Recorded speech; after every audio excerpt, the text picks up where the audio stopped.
Hello friends, how are you? আশা করি আমরা সবাই ভালো আছেন। আজকে আমরা দেখব কিভাবে Google Meet ব্যবহার করতে হয় এবং আপনারা কিভাবে Google Meet এর মাধ্যমে আপনার ক্লায়েন্টের সাথে আপনার কাজটা নিতে পারবেন অথবা আপনি Google Meet এর মাধ্যমে আপনি কিভাবে কোনো ক্লাস করতে পারবেন। তার জন্য আপনি ধরেন এখন একটা ক্লায়েন্টের সাথে আপনি কথা বলবেন Google Meet এর মাধ্যমে। তার জন্য আপনাকে Google এ যেতে হবে। এখানে আসার পর আপনি একটা নিউ ট্যাব নিবেন। নিউ ট্যাব নেবার পর আপনি এখানে এই যে 9 ডট আছে এটাতে যদি আপনি ক্লিক করেন, তাহলে এখানে Google Meet আছে, এটাতে যদি আপনি ক্লিক করেন তাহলে আপনার Google Meet এ আপনাকে নিয়ে যাবে।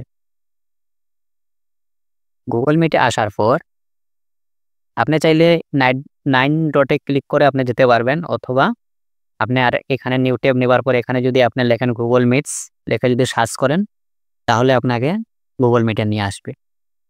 আমি 9 ডটে ক্লিক করার পরে Google Meet এ আসি। একটা অপশন কেটে দেই এখান থেকে।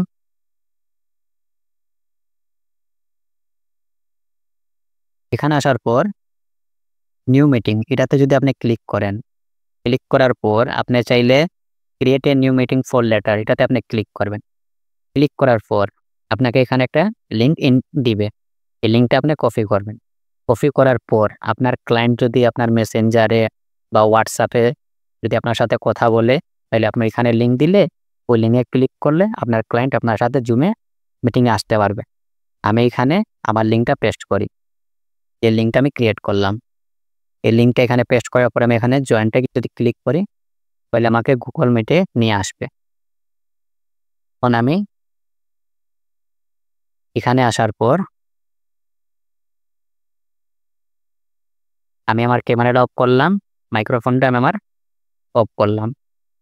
অফ করার পর জয়েন নাও যদি আমি ক্লিক করি তাহলে আমি Google Meet এ আসলাম। এখানে আসার পর এখন যদি আপনি লিঙ্কটা ক্রিয়েট করার পর যদি আমার ক্লায়েন্টকে দেন, তাহলে উনি লিঙ্কে ক্লিক করার পরে Google Meet এ আসবে।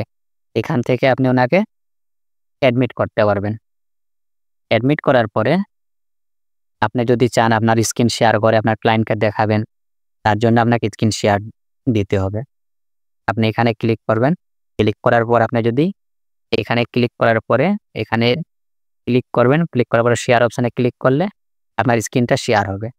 আপনি যদি চান এটা হাইড করে রাখতে, এটা হাইড করে রাখতে পারবেন। এখন যদি আপনি যে কোনো অপশনে যান, তাহলে আপনার ক্লায়েন্ট আপনার সবকিছু আপনি ক্লায়েন্টকে দেখাতে পারবেন। এইভাবে আপনি Google Meet এর মাধ্যমে ক্লায়েন্টের সাথে কমিউনিকেশন করতে পারবেন।